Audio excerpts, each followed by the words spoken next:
Hello friends, welcome to science magnet. दोस्तों, कैसे हैं आप लोग सभी? आई होप सभी बहुत अच्छे हैं, शानदार हैं, जानदार हैं।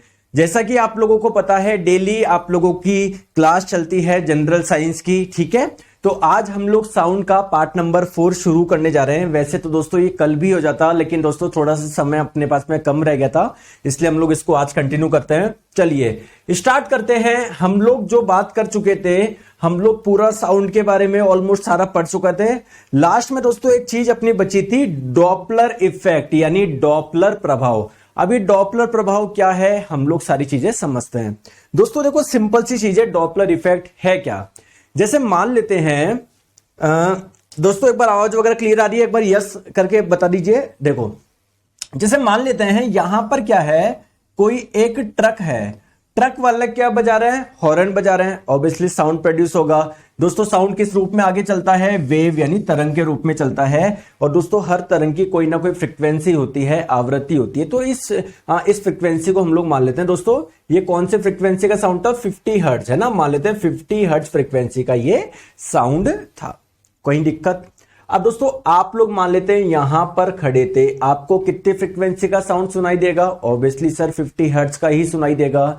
लेकिन दोस्तों जब आप लोग इसकी तरफ जाएंगे, ट्रेन की ये ट्रक की तरफ जाएंगे, तो आप लोगों को 50 हर्ट्ज का नहीं सुन के 50 हर्ट्ज से ज्यादा का सुनाई देगा। या जब आप लोग इससे दूर की ओर भागेंगे आप लोग, ठीक है, तो आप लोगों को कम का सुनाई देगा। तो ये होता क्या है, जब किसी सोर्स क्या है जहां से साउंड प्रोड्यूस हो रहा है। दोस्तों ऑब्जर्वर क्या है? जो साउंड को ऑब्जर्व कर रहा है, सुन रहा है। तो जब किसी सोर्स और ऑब्जर्वर के बीच में कुछ रिलेटिव मोशन होता है ना, तो जिस फ्रीक्वेंसी का साउंड सुनाई देना चाहिए था, ओरिजिनल जिस फ्रीक्वेंसी का साउंड था, वो सुनाई नहीं देके उससे कम या ज्यादा का सुनाई देता है। इसी इफेक्ट को, इसी फिनोमिना को हम लोग बोलते हैं डॉपलर इफेक्ट। तो दोस्तों डॉपलर इफेक्ट को डॉपलर शिफ्ट के नाम से भी जानते हैं। ध्यान रखिएगा, कई बार आप कंफ्यूज हो जाओ, यार एग्जाम में डॉपलर शिफ्ट आ गया, तो डॉपलर शिफ्ट क्या है? दोस्तों डॉपलर शिफ्ट कुछ भी नहीं है, डॉपलर इफेक्ट का ही दूसरा नाम डॉपलर शिफ्ट है। और ये बेसिकली क्या है? चेंज इन फ्रीक्वेंसी है। ये आवृत्ति में परिवर्तन है। और दोस्तों ये परिवर्तन कब आता है? जब ऑब्जर्वर और सोर्स के बीच में कुछ रिलेटिव मोशन होता है, ठीक है। जैसे आप लोगों ने देखा होगा दोस्तों, कभी आपने एम्बुलेंस को आते जाते देखा होगा क्या? तो उसके साउंड आप लोगों को दिखता है, कभी ज्यादा सुनाई देती है, जैसे जैसे आपके पास में आती है, फिर दूर जाती है तब कम सुनाई देती है। तो ये क्या है? आपका डॉपलर इफेक्ट ही तो है, ठीक है। आ जाओ, अब जैसे इसको एक बहुत एक बेहतरीन एग्जांपल से मैं आपको समझा रहा हूं। दोस्तों यहां पर एक इमेज दिखाई गई है। इमेज में यहां पर क्या है? एक पुलिस की गाड़ी है। क्या है? पुलिस की गाड़ी है, जो कि सायरन बजाती हुई आ रही है। दोस्तों अगर ये साउंड प्रोड्यूस कर रहा है, तो इस साउंड की जरूर कोई ना कोई फ्रीक्वेंसी होगी। 20 हर्ट्ज, 40 हर्ट्ज, 100 हर्ट्ज, 150, कुछ ना कुछ तो होगी। अब दोस्तों एक व्यक्ति कहां पर खड़ा है? यहां पर खड़ा है। एक व्यक्ति कहां पर खड़ा है? यहां पर खड़ा है। दोस्तों इससे दूर जा रही है और इसके पास में आ रही है। दोस्तों कायदे से आप लोगों, मतलब साउंड एक ही है, तो इसको और इसको सेम साउंड सुनाई देना चाहिए था, सेम फ्रीक्वेंसी का। बट दोस्तों इससे दूर जा रही है, इसलिए इस लड़की को लो फ्रीक्वेंसी का साउंड सुनाई देगा, जबकि इस व्यक्ति के पास में आ रही है, इसको हाई फ्रीक्वेंसी का साउंड सुनाई देगा। दोस्तों हाई फ्रीक्वेंसी का मतलब क्या है? हाई पिच, पिच ज्यादा का मतलब क्या है? आवाज पतली। दोस्तों जब ये गाड़ी दूर जा रही है, तो कौन सी फ्रीक्वेंसी का sound? Low frequency. Low frequency का मतलब पिच कम, पिच कम का मतलब आवाज मोटी। दोस्तों इसका मतलब क्या है? जब आपके पास में कोई गाड़ी आ रही होगी, तो उसकी आवाज आपको कैसे सुनाई देगी बताओ? जब गाड़ी आपके पास में आ रही है पतली, और जब आपसे दूर जाएगी आवाज कैसे सुनाई देगी? मोटी सुनाई देगी। जैसे इससे दूर जा रही है तो इसको आवाज मोटी सुनाई देगी। इसका एक एग्जांपल बताऊं क्या? बोलो हाँ या ना। तो जब गाड़ी आपके पास में आती है, ठीक है, देखो जब गाड़ी आपके पास में आ रही है, आपको आवाज पतली सुनाई देगी, तो और जब आपसे दूर जाएगी तो मोटी सुनाई देगी। आपने बाइक को देखा होगा, कभी सड़क किनारे खड़ी होना, जब कोई बहुत तेज स्पीड में बाइक आती है, उसकी आवाज कैसी होती है बताओ? ऐसे ऐसे होती है ना। देखो जब आपके पास में आएगी तब आपको आवाज पतली सुनाई देगी।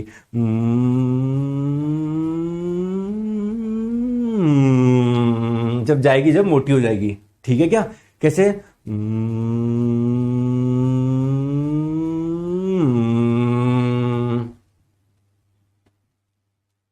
समझ में आया कैसे?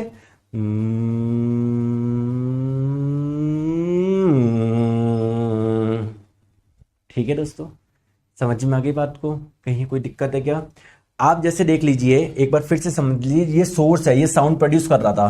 तो दोस्तों अगर सोर्स ऑब्जर्वर के बीच में आ रहा है तो देखो, ये देखो देखो यहां पर आप समझो, जब ये आ रहा है तो आप लोग देखो इन दो वेव के बीच में कितना फ्रिक्वेंसी ज्यादा है, ठीक है, फ्रिक्वेंसी ज्यादा है। और जब दूर जा रहा है, अब देखो जब पास में आ रहा है तो देखो वेव्स के बीच में गैप कितना कम है, यानी फ्रिक्वेंसी बहुत ज्यादा है। दोस्तों जब दूर जाएगा तो फ्रिक्वेंसी क्या होगी? कम होगी। वही मैं आप लोगों को समझाना चाह रहा था। आ जाओ, अब इसको एक बहुत ही शानदार स्लाइड से मैं आपको समझाता हूं, ध्यान से आप लोग समझिएगा।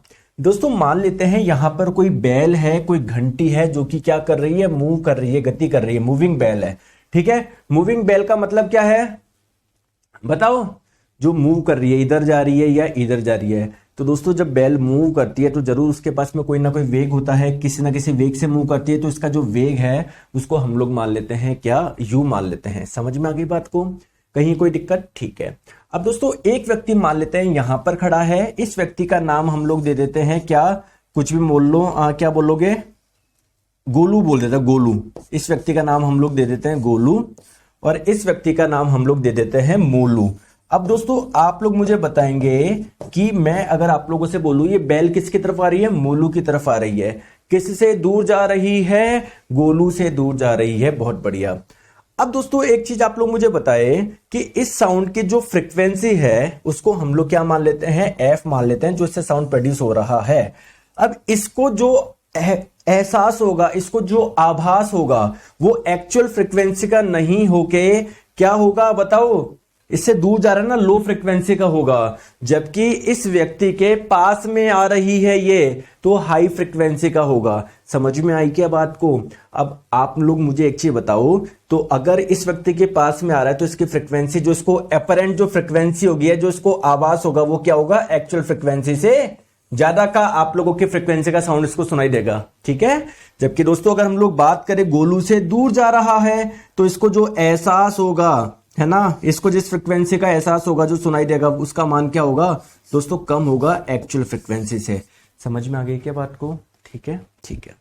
दोस्तों आप लोग मुझे एक छोटी सी चीज बताएंगे, अगर मैं बोलूं ये जो साउंड निकल गया, जो साउंड ट्रेवल कर रहा है, उसकी स्पीड कितनी है? मान लो 344 मीटर पर सेकेंड है, क्योंकि एयर में इतनी होती है।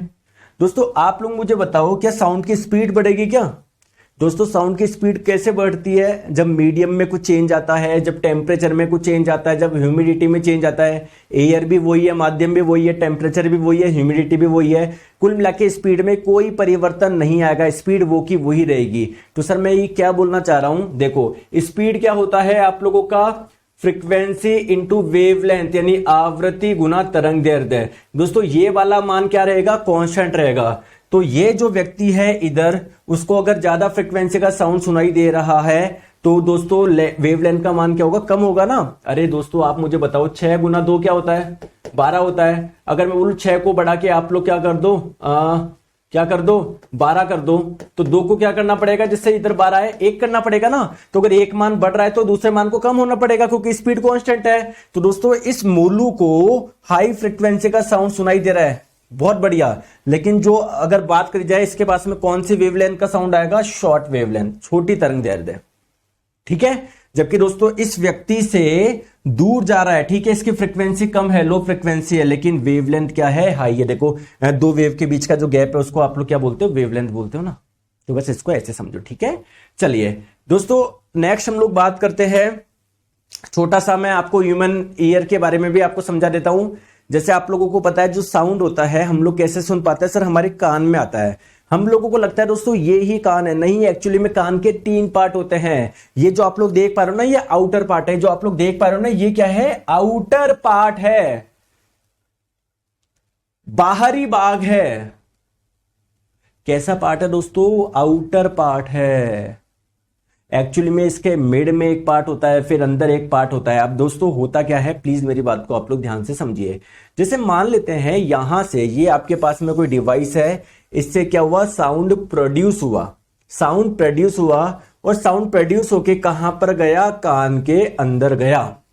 कहां पर जाएगा? अंदर जाएगा। दोस्तों इस कान के अंदर एक मेम्ब्रेन होती है, एक झिल्ली होती है। तो जब ध्वनि तरंगे उस पर जाके टकराती है तो वो झिल्ली क्या करती है? वाइब्रेट करती है, कंपन करती है। क्लियर है क्या?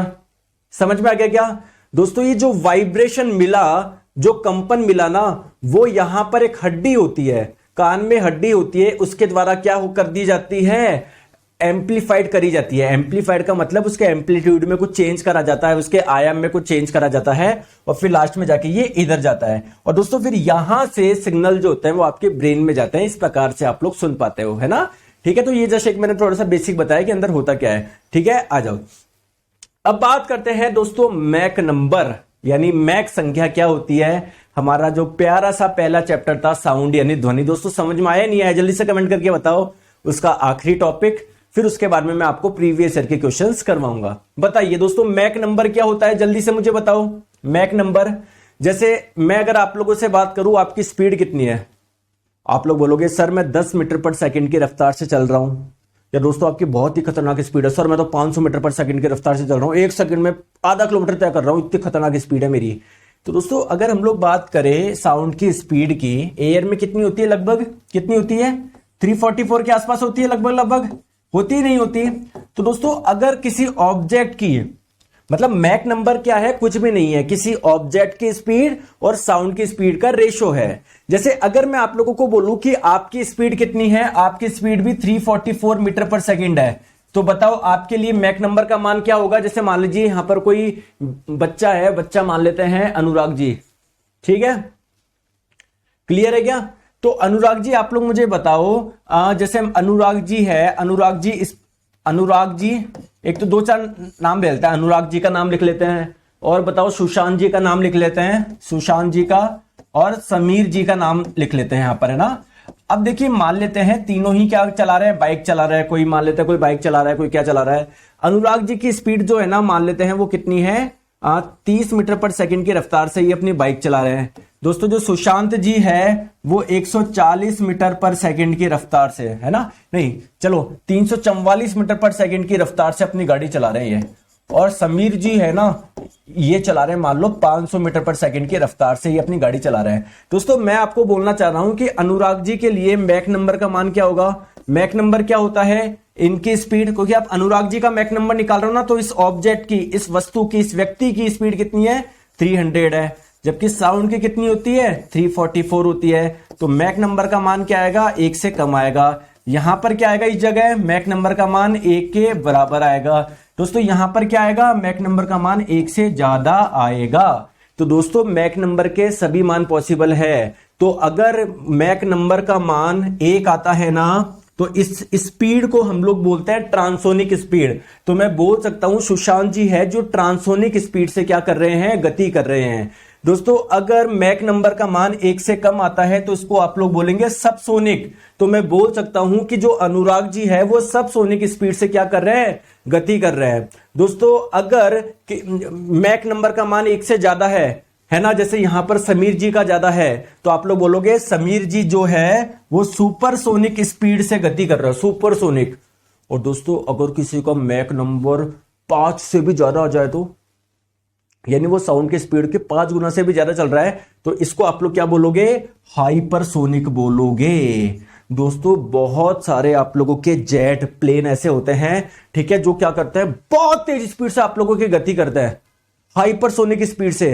तो दोस्तों ये हाइपरसोनिक स्पीड से जो भी ऑब्जेक्ट गति करेगा ना, वो अपने अंदर से कुछ विशेष प्रकार की वेव, तरंगे, है ना, निकालता है, जिसे आप लोग क्या बोलते हैं, इसे आप लोग क्या बोलते हैं, सोनिक बूम बोलते हैं। तो आप लोगों से अगर पूछा जाए सोनिक बूम क्या होता है, आप लोग बोलोगे सर अगर कोई ऑब्जेक्ट साउंड की स्पीड की 5 गुना से भी ज्यादा पे गति कर रहा है, यानी हाइपरसोनिक स्पीड से गति कर रहा है, तो वो अपने अंदर से कुछ वेव्स निकालता है, जिसे आप लोग क्या बोलते हैं, सोनिक बूम बोलते हैं। जैसे भैया आपके पास में से गाड़ी जाती है, बहुत तेज आवाज नहीं आती क्या, तो यार ये इतनी तेज से जा रहा है तो इससे बहुत तेज आवाज नहीं निकलेगी क्या, तो उसको आप लोग क्या बोलोगे, सोनिक बूम बोलोगे। ठीक है, चलिए तो दोस्तों ये हमारा साइंस का पहला चैप्टर पूरा कंप्लीट होता है। आइए हम लोग इसके प्रीवियस ईयर क्वेश्चंस करते हैं, जिससे आप लोगों को पता पड़े कि यार कि क्वेश्चन जो आप लोग अच्छे से आपको याद हुआ है, समझ में आया है, नहीं आया। चलो आ जाओ दोस्तों, पहला क्वेश्चन आपके स्क्रीन पे, डैश कंपन वाला भाग है जो हमें बोलने में सक्षम बनाता है, बताओ इनमें से कौन सा पार्ट है हमारी बॉडी का जो वाइब्रेट करता है और जो बोलने में हेल्पफुल है। दोस्तों जब हम लोग बोलते हैं साउंड कहां से निकलता है, यहां से निकलता है, इसको क्या बोलते हैं आप लोग?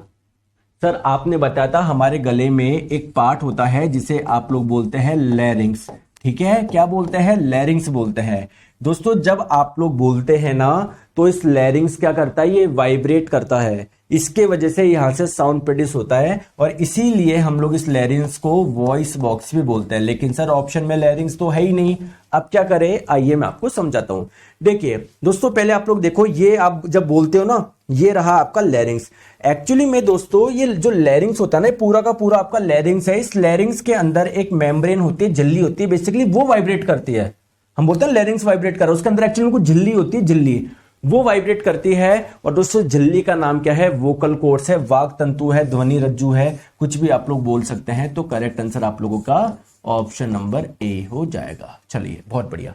नेक्स्ट क्वेश्चन आपकी स्क्रीन पे बताएंगे, इनमें से कौन सी यांत्रिक तरंग का उदाहरण है? यांत्रिक तरंग किसको बोलते हैं? ऐसी तरंगे जिनको एक जगह से दूसरी जगह जाने पर किसी न किसी माध्यम की जरूरत पड़ती है। तो बताओ किसको माध्यम चाहिए ही चाहिए, बताओ। करेक्ट आंसर आप लोगों का ऑप्शन नंबर डी हो जाएगा। ये जो तीनों वेव है इनको कोई मीडियम नहीं चाहिए होता, इसलिए इसको क्या बोलोगे? इलेक्ट्रोमैग्नेटिक वेव बोलोगे। ठीक है, चलिए दोस्तों आप लोगों को तीन मीडियम माध्यम दिए गए हैं, एक जल, एक इस्पात बोल ले तो स्टील, एक नाइट्रोजन। तो ध्वनि की चाल को आरोही क्रम में रखिए। किस में साउंड की स्पीड सबसे कम होगी पहले वो बताइए, किस में ज्यादा होगी वो बताइए, फिर किस में सबसे ज्यादा होगी वो बताइए। दोस्तों आपको पता है जल जो होता है वो लिक्विड स्टेट में मिलता है, स्टील सॉलिड स्टेट में, नाइट्रोजन गैस स्टेट में। तो सबसे कम जो स्पीड होती है वो गैसीय अवस्था में होती है, यानी नाइट्रोजन में सबसे कम होगी। उसके बाद में दोस्तों लिक्विड स्टेट यानी वाटर में ज्यादा होगी, सबसे ज्यादा किस में होगी? सॉलिड में। ठीक है, 312 आपका करेक्ट आंसर हो जाएगा, ऑप्शन नंबर बी। ठीक है, गलत मत करिए कुंवरजीत जी, 213 नहीं होगा, 312 होगा। सबसे कम जो होगी वो नाइट्रोजन में होगी। ऐसे गलतियां क्यों कर रहे हो आप, हैं? असेंडिंग ऑर्डर, बढ़ते हुए क्रम में आपको बताना है। पहले सबसे छोटे वाले को रखो, सबसे कम किस में होगी साउंड की स्पीड, फिर आप लोगों को बताना है उससे ज्यादा किस में होगी, फिर उससे ज्यादा, सबसे कम को लिखना है, फिर उससे ज्यादा, फिर उससे ज्यादा। गलत कर रहे हो आप, है ना। इंफ्रासाउंड जो होता है वो किसके द्वारा सुना जा सकता है, बताओ बताओ। इंफ्रासाउंड किसके द्वारा सुना जा सकता है, बताओ।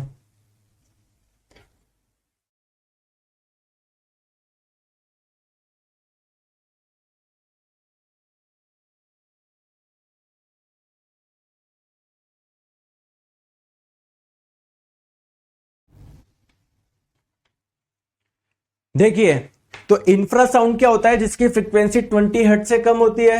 ह्यूमंस तो होगा नहीं। चमगादड़ जो होते हैं वो भी दोस्तों ज्यादा साउंड सुन पाते हैं, अल्ट्रासोनिक साउंड सुन पाते हैं। डॉग भी नहीं होगा। दोस्तों आपको मैंने बताया था एक तो हाथी, और एक ध्यान रखेंगे दोस्तों राइनोसिरस, गैंडा जो होता है ना वो भी इंफ्रासोनिक साउंड सुन सकता है। Correct answer option number B हो जाएगा। चलिए दोस्तों नेक्स्ट क्वेश्चन आपकी स्क्रीन पे बताइए, बताओ। एक क्रमागत श्रृंग और गर्त के बीच की दूरी x है, तो तरंग की तरंग दैर्ध्य आप लोग बताए, बताओ बताओ।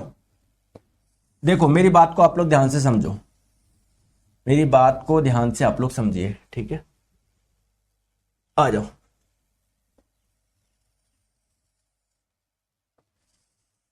देखो देखो, जैसे मान लेते हैं दोस्तों कोई वेव है, कोई तरंग है, ठीक है, कुछ इस प्रकार से रहती है आप लोगों की। तो ये आप लोगों का एक श्रृंग है, फिर गर्त है, फिर श्रृंग है, गर्त। एक क्रमागत श्रृंग और गर्त के बीच की दूरी x बता रहा है। एक श्रृंग और जो इसके क्रम में जो गर्त आ रहा है उसके बीच की बात हो रही है। ये दूरी क्या है आप लोगों की? x है। आप लोगों से बोला जा रहा है तरंग दैर्ध्य। दोस्तों तरंग दैर्ध्य क्या होता है? दो श्रृंगों के बीच की दूरी या दो गर्तों के बीच की दूरी। तो दो श्रृंगों के बीच की दूरी क्या होगी? तो अगर ये दूरी x है तो ये भी x होगी, तो टोटली कितनी हो गई? 2x हो गई। तो जो वेवलेंथ हो जाएगी वो 2x हो जाएगी। ठीक है, आ जाओ। चलिए बताइए, क्वेश्चन आपकी स्क्रीन पे बताएंगे। दोस्तों एक तरंग का आयाम क्या होता है? एम्पलीट्यूड यार आपको अच्छे से पता है, कितनी बार आप लोगों को मैंने बताया है, गलती मत करिएगा। ये कोई तरंग है, बताइए इसका एम्पलीट्यूड किसको बोलोगे, आयाम किसको बोलोगे? तो आप लोगों को पता है सर, जो मीन पोजीशन होती है माध्य स्थिति, उससे कितना ऊपर गया है कितना नीचे गया, या फिर आप लोग बोलोगे औसत स्थिति या माध्य स्थिति के दोनों ओर किसी कण द्वारा अधिकतम जो दूरी तय करी जा रही है वो ही आपका क्या कहलाएगा, आयाम कहलाएगा। ठीक है, चलिए बताओ, अगर टेम्परेचर कांस्टेंट है, स्थिर है, तो ध्वनि की चाल किस पर निर्भर करती है? बताओ किस पे करती है, बताओ जल्दी से। क्या डेंसिटी पे करती है कि बिल्कुल प्रेशर पे करती है कि नहीं सर? केवल ऑप्शन नंबर बी, प्रेशर पे साउंड की स्पीड डिपेंड नहीं करती है कभी भी। Correct answer option number B हो जाएगा।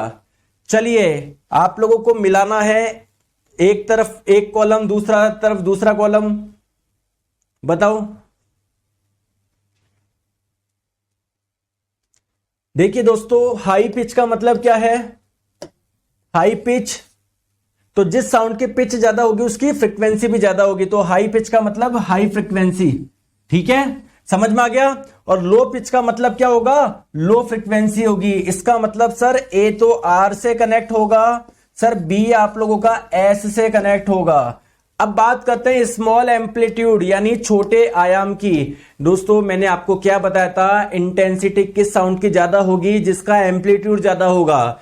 तो अगर एम्पलीट्यूड ज्यादा तो इंटेंसिटी ज्यादा, वो साउंड आपको ज्यादा लाउड सुनाई देगी। तो डी आप लोगों का क्यू से कनेक्ट होगा, तो ए आप लोगों का आर से, बी आप लोगों का एस से, डी आप लोगों का क्यू से, और सी आप लोगों का पी से हो जाएगा। ठीक है, चले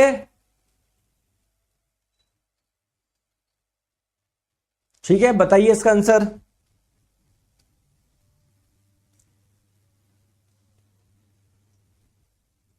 बताओ।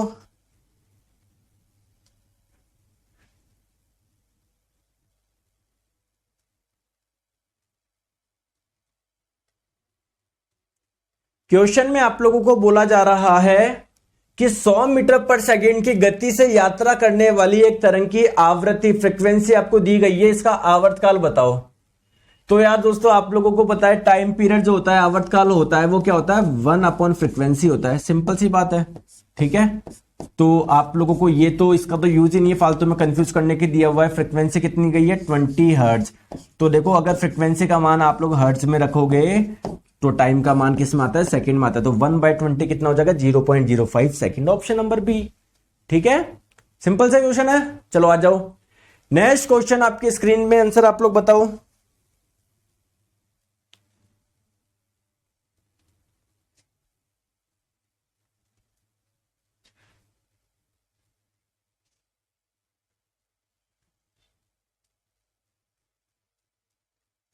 एक ध्वनि तरंग की आवृत्ति है 4 किलोहर्ट्ज।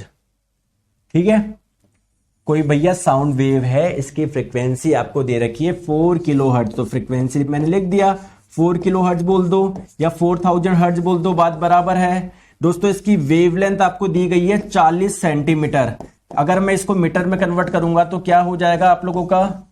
क्या हो जाएगा? ये क्या हो जाएगा बताइए? 0.4 मीटर हो जाएगा। आप लोगों से बोला जा रहा है ध्वनि द्वारा 3.2 किलोमीटर दूरी तय करने में समय कितना लगा है। दोस्तों समय तो आप लोग तब बता पाओगे ना जब आपको स्पीड पता होगी। स्पीड क्या होता है? Frequency into wavelength. फ्रीक्वेंसी दी गई है 4000, वेवलेंथ दी गई है 0.4।